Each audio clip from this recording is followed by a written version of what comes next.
checking ang countdown natin today dahil eksaktong 10 araw na. Mare, balot ka na ba? Balot na ba lahat? Di pa rin. Okay, 10 days na lang, Pasko na.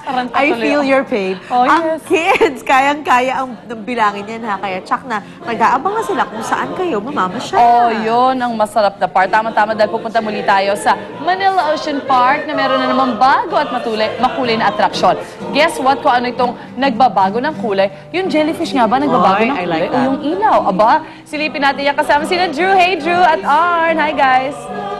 Hey guys! Mama Lynn, Mama Sus, good morning sa lahat ng mga nanonood ng Unang Hirit ngayon. It's a happy Wednesday morning at alam mo, sobrang ako na-mesmerize dito sa mga nag-iibang kulay na, well, jellyfish na naka-encapsulate sa mga, well, transparent capsules nga. Alam mo, natutuwa ako dito sa Manila Ocean Park dahil each and every time na bumibisita tayo dito, may bago na naman. Di ba, Arn?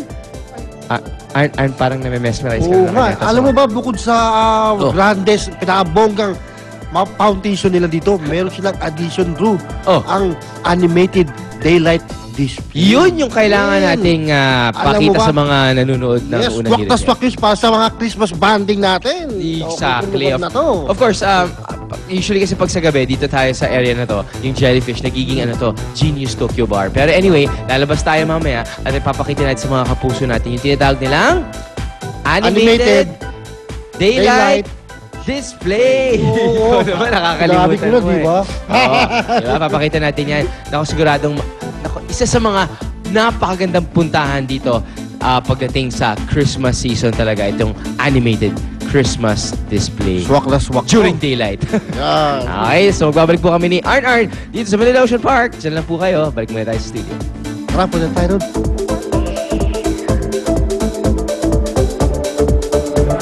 Madala ko nga yung anak ko dyan. Diba? Maraming pwede. May light show. Meron sila parang sea lion show. Tapos meron pa yung jellyfish. Naku, dami-dami. At ito pang hindi lang colorful kani Sweet Christmas Adventure for Kids. Imagine, lugar kung saan bawat makikita nyo ay pagkain. Ow! Can I go there now? Pwede rin. At feeling nasa North Pole ka rin daw dito dahil matatanong mo mga pine trees, polar bears, at iba pa. Tumigil na ako sa pagkain eh.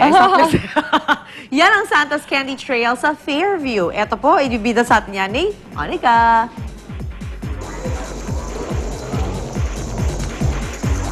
Hello guys! Good morning! And syempre good morning din sa ating mga kapusong nanonood sa kanilang bahay. Nako, 10 days na nga lamang at Pasko na. Kaya naman parte ng ating paghahanda syempre ang paghahanap rin natin ng mga Christmas pasyalans na bagay sa buong pamilya. At tamang-tama naman itong pinuntahan natin dito sa Fairview sa isang mall dahil isang Christmas pasyalan ang talaga namang siguradong ma-enjoy ng buong family. At kitang-kita naman sa aking likod, ito yung tinatawag nila na gingerbread house na sa exterior pa lang siguradong mag-e-enjoy na kayong tingnan dahil punong-puno yan ng mga malalaking candies at lalo na sa loob dahil meron pa itong fireplace at ang interior niyan ay meron pa daw lugar kung saan pwede kayo magpa-picture with Santa. O, diba? Sigurado talaga mag-enjoy kayo dito sa Gingerbread House. And speaking of gingerbread, mamaya tuturuan din namin kayo kung paano nga ba mag-decorate ng iba't ibang pastries kasama, of course, ang gingerbread, cupcakes, at iba't iba pang masasarap na pastries na perfect ipang-regalo ngayong Pasko. At bilang ang Pasko nga ay just around the corner, siguradong maraming Christmas parties ang nagaganap kung saan-saan. Kaya ang ating mga bagets,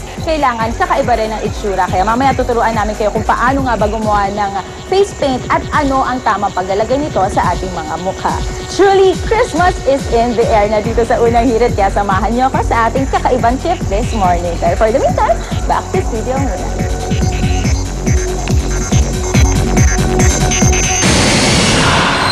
Ang mga unang balita sa umagang ito.